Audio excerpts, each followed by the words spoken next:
Hello, Rom Mithril here once again, getting back to Mag Mammal 2, and I just realized how much I blend in with the background. Joe Man, will you stand up, please? Anyway, it's time for the judge commentary on the last 3 stages we just played, starting with 39th place, Schmidt Calkins' Crystal Lab.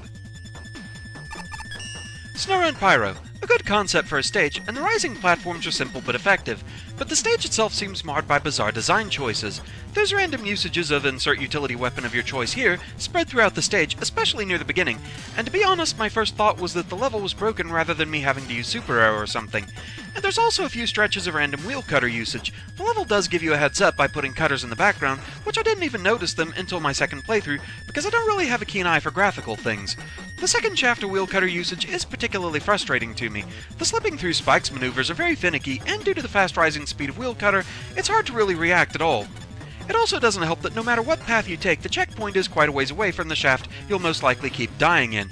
I would say that the floating platforms didn't get used enough, but near the beginning of the level there's a random secret path you can only get to by sliding through a fake wall that does actually have okay usages of the rising platforms. It puzzles me why that wasn't just the second half and was instead put on a random secret path no one will find. I sure didn't. I have no idea where that is. Overall, there's nice ideas, but the forced weapon usage just really ruins it for me because it's so thrown in and obnoxious. Jupy Hornet. Really cool level. I love the atmosphere in this place. Felt kind of like a ruined factory of sorts. I really liked the use of the elevators, but they kept making the sound it makes when gravity flips, which was kind of annoying. One of them also pushed me through a wall and killed me once. Oops. The last wheel cutter section was pretty difficult compared to the rest of the level, and new players will most likely die the first time they play through it. Angel. Pretty neat. I like the platforms this stage revolves around. They're a neat concept and used pretty well. I find it somewhat of a shame how they're rather glitchy though, with glitchy results when they push the player into a ceiling and the gravity sound effect relentlessly playing for seemingly no reason. I like how this stage makes use of various utility weapons in order to advance, though I wish it had started out every introduction to a concept in a safer environment, as instant death is kinda everywhere in this stage. The screw platforms themselves never got a proper introduction, unfortunately. Its first use is atop a pit of spikes, no matter which of the 3 paths the player takes. Speaking of paths, I like the intense secret route this level offers, but I think due to its difficulty, that shortcut should reward with something, perhaps a noble nickel.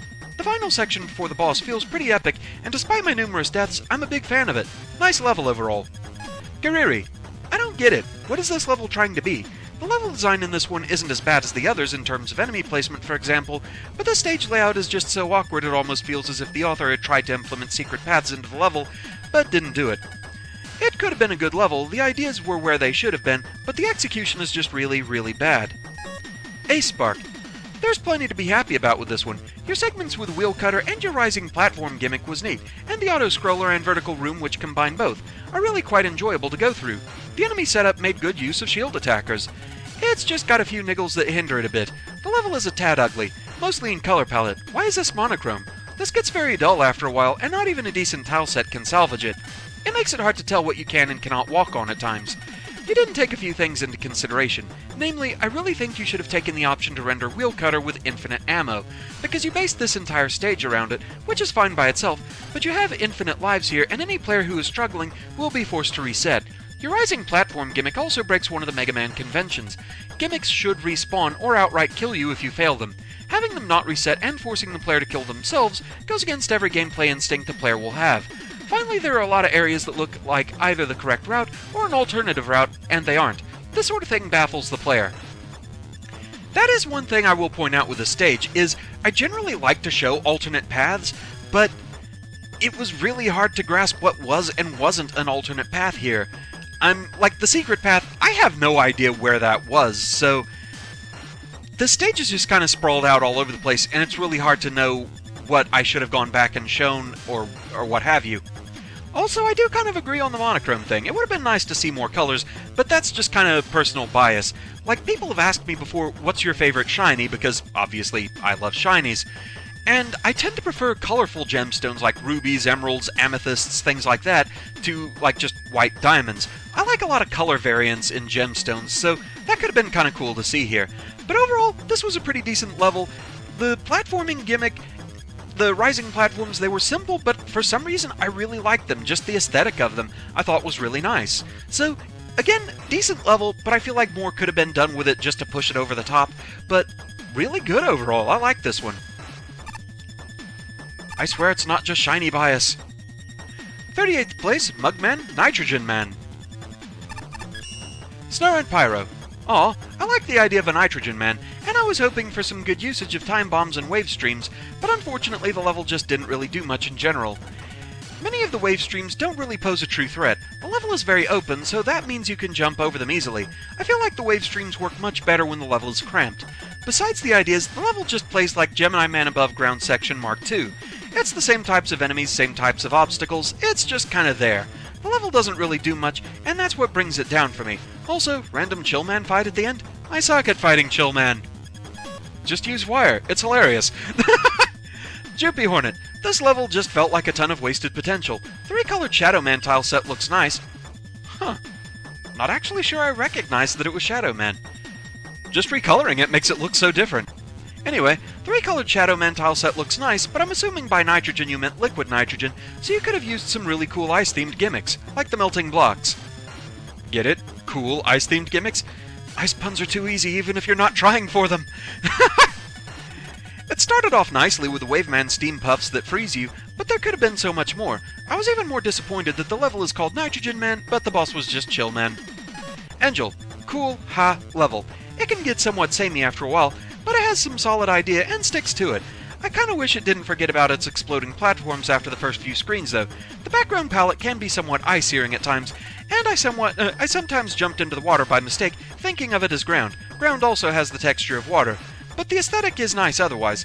I like how the level is mapped out in the boss room, and the bonus room is indicated both there and by the bubbles in the room above.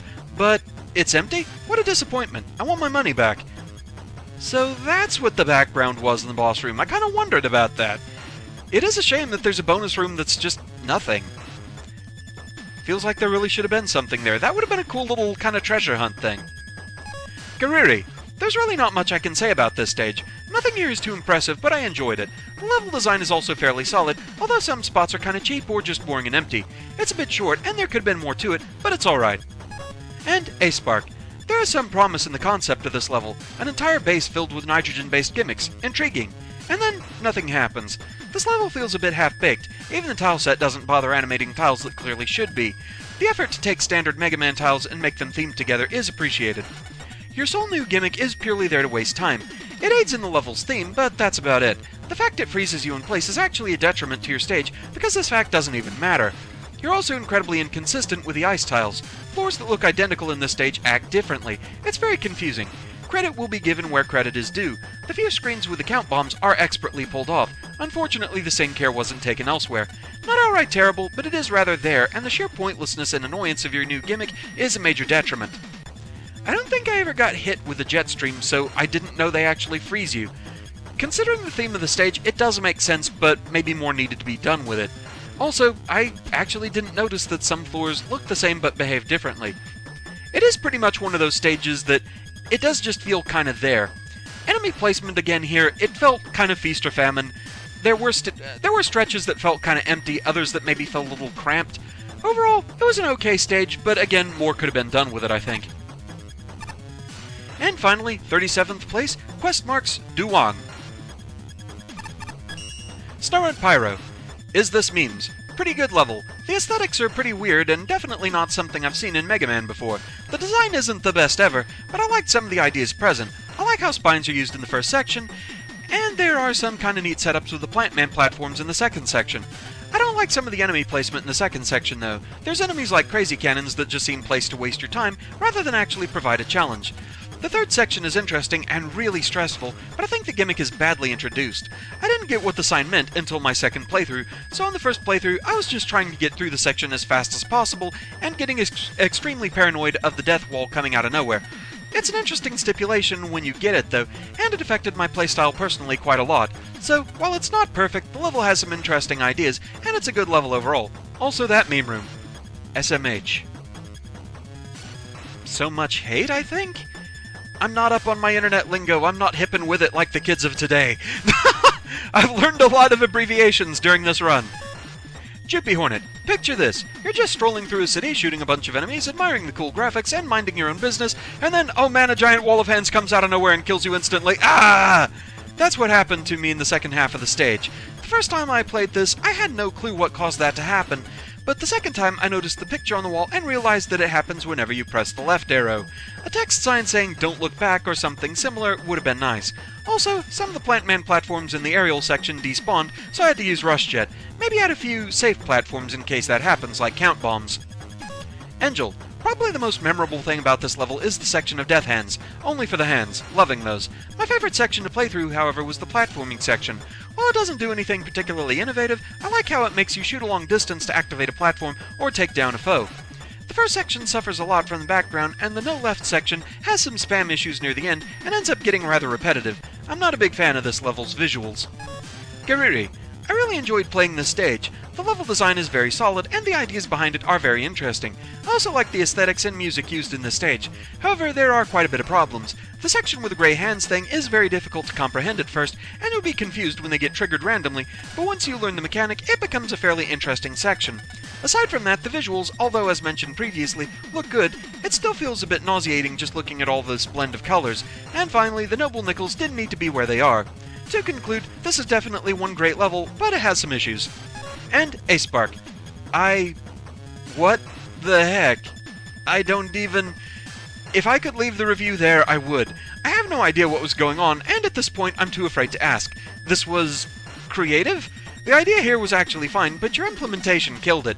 That is single-handedly the worst gimmick introduction to an instant death mechanic I've come across. It took me many attempts to even figure out what was going on. What was looking like a decent, if unoriginal level was just killed stone dead by that gimmick. You need to find a way to explain it better. I don't mind dying to figure out a gimmick, but this one felt too obscure for me. I do not think the background details are enough to understand it, because there are background arrows elsewhere in the level without meaning. So the player thinks, what is one more background arrow supposed to mean? Yeesh. As for the new tile set, it was, in a word, hideous. From the color palette, to the shading, to the new elements, to cut off tiles, to whatever that scary thing was at the end of the stage was. There is one highlight to this stage, the bit in the clouds. I felt there was some really good implementation of the Plant Man platforms, but the rest? I'll say it again. Yeesh. This stage... This was so weird. I'm sure the comments section either in this video or the last one will catch me up on all the fresh hot buttered animemes that I don't understand, but yeah, this stage was very bizarre. I had the same problem with the instant death segment. When I saw the no left, I interpreted it to just mean don't go to the left, like maybe there was one of those weird transitions that maybe the stage designer didn't really know what the problem was, where the room just for whatever reason killed you as soon as you tried to go that way. I was not expecting suddenly Hands of Doom. That legit spooked me. That was something. But the visuals for this stage, I don't know, for some reason I liked them just for how weird they looked. I'm very strange when it comes to visuals sometimes, I freely admit. This was a weird one to play through. It certainly was there. But with that, that's where we're going to call it for now. Thank you very much for watching. I hope you're enjoying the series so far, and I shall see you again next time. Until then, fare thee well.